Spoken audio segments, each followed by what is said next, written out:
Good thoughts only पर आप सभी का स्वागत है। आज की कहानी है डाकू अंगुलीमाल और महात्मा बौद्ध। आइए सुनते हैं। बहुत पुरानी बात है। मगध राज्य में एक सोनापुर नाम का गांव था। उस गांव के लोग शाम होते ही अपने घरों में आ जाते थे और सुबह होने से पहले कोई भी घर के बाहर कदम नहीं रखता था। इसका कारण डाकू अंगुलीमाल था। डाकू अंगुलीमाल मगध के जंगलों की गुफा में रहता था। वह लोगों को लूटता था और जान से मार देता था। लोगों को डराने के लिए वह जिसे भी मारता उसकी एक अंगुली काट लेता और उन उंगलियों की माला बना के पहनता। इसलिए उसका नाम अंगुलीमाल पड़ा। गांव के सभी लोग बड़े परेशान थे कि कैसे इस डाकू के आतंक से छुटकारा मिले। एक दिन गौतम बुद्ध उस गांव में आए। गांव के लोग उनकी आव भगत करने लगे। गौतम बुद्ध ने देखा कि गांव के लोगों में किसी बात को लेकर दहशत फैली है। तब गौतम बुद्ध ने गांव वालों से इसका कारण पूछा।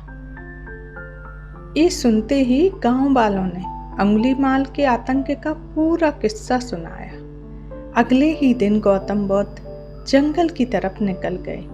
गांव वालों ने उन्हें बहुत रोका, पर उन्होंने किसी की बात नहीं मानी। बौद्ध को आते देख अंगुलीमाल हाथों में तलवार लेकर खड़ा हो गया, पर बौद्ध उसकी गुफा के सामने से निकल गए।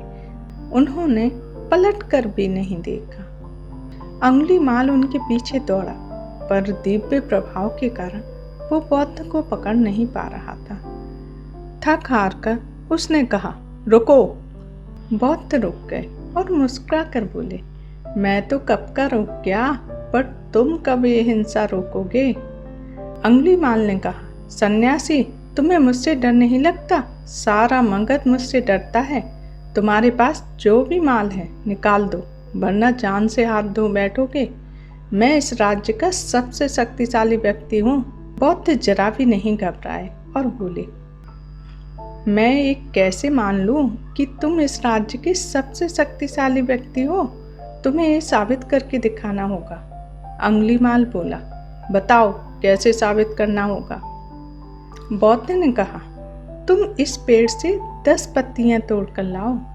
अंगुलीमाल ने कहा, बस इतनी सी बात? मैं तो पूरा पेड़ उखाड़ सकता हूँ। अंगुलीमाल ने 10 पत्तियां तोड़कर ला दी। बौद्ध ने कहा, अब इन पत्तियों को जाकर वापस पेड़ में लगा दो। अंगुलीमाल ने हैरान होकर कहा, टूटे हुए पत्ते कहीं वापस लगते हैं क्या?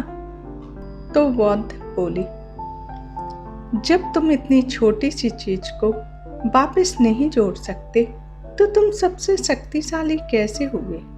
यदि तुम किसी चीज को जोड़ नहीं सकते तो कम से कम उसे तोड़ो तो मत।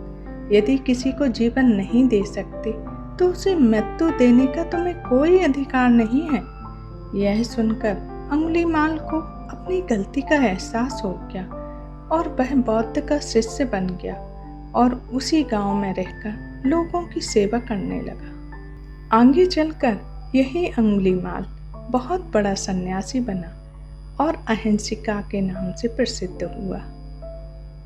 कोई भी इंसान कितना ही बुरा क्यों ना हो, बदल सकता है।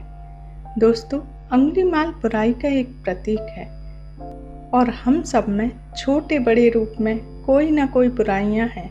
जरूरत इस बात की है कि हम अपने अंदर की बुराइयों को पहचानें और उन्हें ख़त्म करें। मिलते हैं एक नई कहानी के साथ। आपको कहानी पसंद आई है तो आप अपने मित्रों में शेयर कीजिए, लाइक कीजिए, सब्सक्राइब कीजिए और कमेंट करके बताइए आपको कहानी कैसी लगी।